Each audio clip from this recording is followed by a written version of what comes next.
Good evening, everyone. I hope your holidays were great. Welcome to 2021.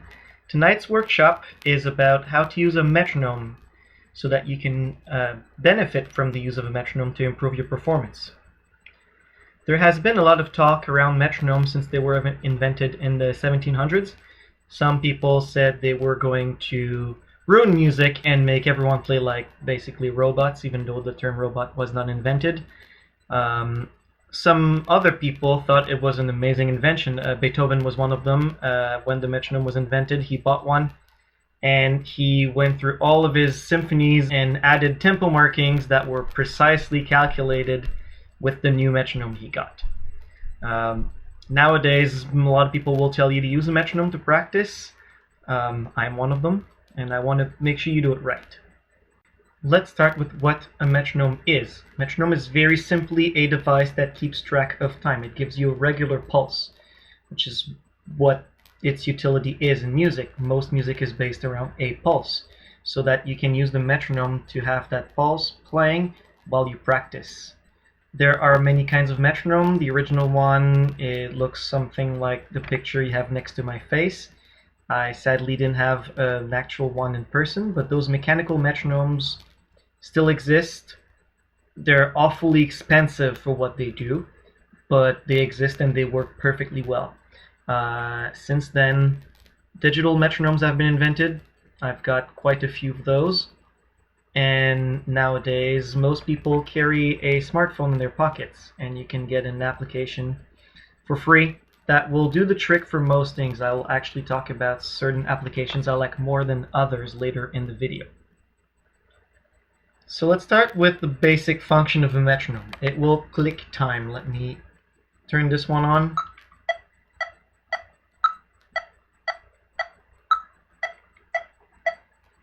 Gives you time at intervals. So there's 116 clicks every minute. This is how we usually talk about metronome markings in music, is beats per minute, BPM. Right now it was clicking with an extra accent on the first beat of the bar, so it's programmed for 4 beats in the bar. So that first pitch is higher.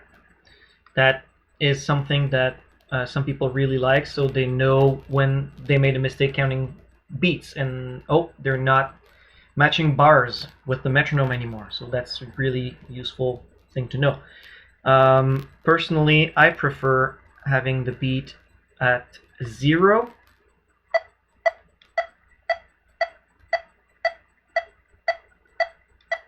I prefer when everything is even. But they're both useful, and I sometimes have used the one with the extra click. If you play music that changes time signatures, you will need something that does not have a regular pattern, because the music might not have a regular pattern. And that's why the 1 or 0 beat function gets useful. So the metronome can be used in multiple ways, but its basic use, what people will do, is to have it keep track of time. It will simply keep the pulse going so that you can play over top of it. Now there's multiple ways of using this, and some of them are wrong, some of them are right. You want to use the metronome as a tool, so you don't want to adjust to what you hear all the time. Ideally, the metronome will click and you will know ahead of time when it clicks. You don't want to adjust to the metronome, you want to know what the time is. All it's doing, or all it should be doing, is telling you when you're wrong. So in order to do that, you still need to be counting even though the metronome is on. This is mistake number 1 a lot of people do, is to assume the metronome will count for them. The metronome doesn't do anything for you, it just tells you where the beat is. So with that in mind, the best trick I can give you, and if this is the only thing you remember from the workshop, is that you need to count while the metronome is playing. Whenever you're playing music, you want to count. Handbells, we're lucky. We can play, we can ring, and we don't use the mouth. So we can actually verbalize the counting out loud. I highly suggest you do that when you practice. One of the choirs I play with, often everyone will count out loud together. This is a really good way for a group to keep the same rhythm, because we are hearing where everyone else's counting is, we can regulate our counting to the rest of the choir, and so it's easier to play together. So there are many ways of counting out loud. My personal favorite in English is the 1E and the 2E and the 3E and the 4E and the, or 1 and 2 and 3 and 4 and. I like to count as many subdivisions as I can. So subdivisions is the notes that appear between the pulses. So if your music is in 4/4, so I'll put the metronome back on. So if these are the quarter notes, 1, 2, 3, 4, 1, 2, 3, 4, 1 and 2 and 3 and 4 and 1 and 2 and 3 and 4, and can count 8 notes this way with the ands. 1E and a 2E and a 3E and a 4E and a 1E and a 2E and a 3E and a 4E and I can count 16 notes. Obviously there are some speeds at which you cannot count out loud as fast. That's okay. Hopefully when you practice enough at slow speeds you can do it internally at high speeds. But practice counting out loud while the metronome is clicking. This makes you count, makes you accountable, and you still have the metronome to give you that feedback of when you're right and when you're wrong. So I want to play a little game with you. On the screen what you're seeing is the sheet music of what the metronome is playing. The first bar will be a count-in bar. You don't need to do anything. But for the next 2 bars, I want you to clap on beat 1. Should be fairly simple. You're going to get 3 clicks of the metronome in between to help you situate where that number 1 beat will fall. So let's try it.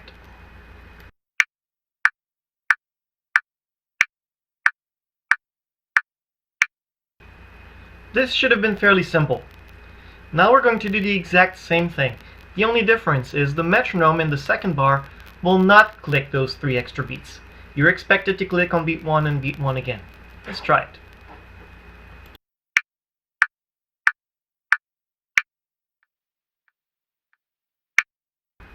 I suspect the second time was a lot harder. You had to count yourself between the 2 beat 1s. Let's try it again, but now this time I want you to count every 8th note, or even better, every 16th note in between. You'll still get the extra bar to count you in.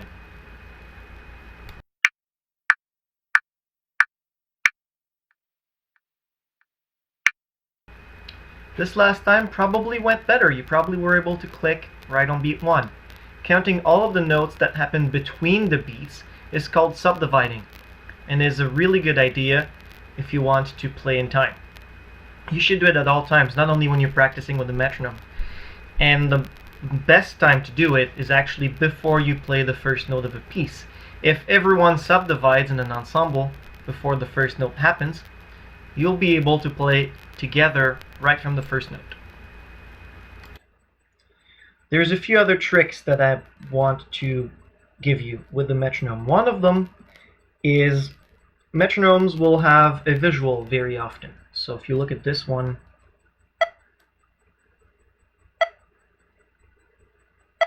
it has the equivalent of a needle going back and forth on it. The visual can be useful. Usually it distracts. I will suggest that you hide it if possible. Don't look at it. Some metronomes, like my old Dr. Beat, I put tape over the light so I wouldn't see it. There was no way of turning it off, and it was super bright light. And sometimes you're trying to avoid having the visual. You want to make sure your counting is correct, and you just want the click every now and then to bring you back to, okay, I'm correct, or okay, I sped up or I slowed down. You want to know that much, but no more than that. The visual can be annoying because it will help you predict where it goes, and you don't want to predict where the metronome goes more than by your internal counting. You don't want to follow the metronome. You don't want to rely on the metronome. It will not be there at the performance. I want to talk about a function that many metronomes have nowadays. You can only get that on a digital metronome or on an application, but it's called the tap function. So what happens is, instead of you programming the speed, you will play it for your metronome. So I was clicking at 99 beats per minute, but sometimes you want to know what speed a song is played at. So while you're listening to it, tap the beat on your metronome. and then look. Sometimes the function is not super precise, depends highly on the metronome. Some apps will actually average after a few beats, so they're not giving you measurements at every click you're doing, which are bound to not be completely precise, but they will average every few so that they give you a reading that's pretty constant with what you're clicking. This can be very useful if you're trying to figure the speed of a piece you're listening to, or for directors. Blindly, out of nowhere, take your metronome and see, okay, this piece I'm conducting next week, can I actually click the actual tempo before I start? This is good practice for a director if you're trying to make sure you can actually start the piece at the right speed every single time. On to what metronome to get. So if you want to go old school, you can always buy one of those metronomes with the pendulums. They're quite expensive for what they do. They only do one thing, they only do the pulse. They don't have any extra thing. They usually run for $100-200 compared to an application that's free. Not the best idea for budget. They look really cool though on top of your piano in your living room. Don't get rid of it if that's what you use it for.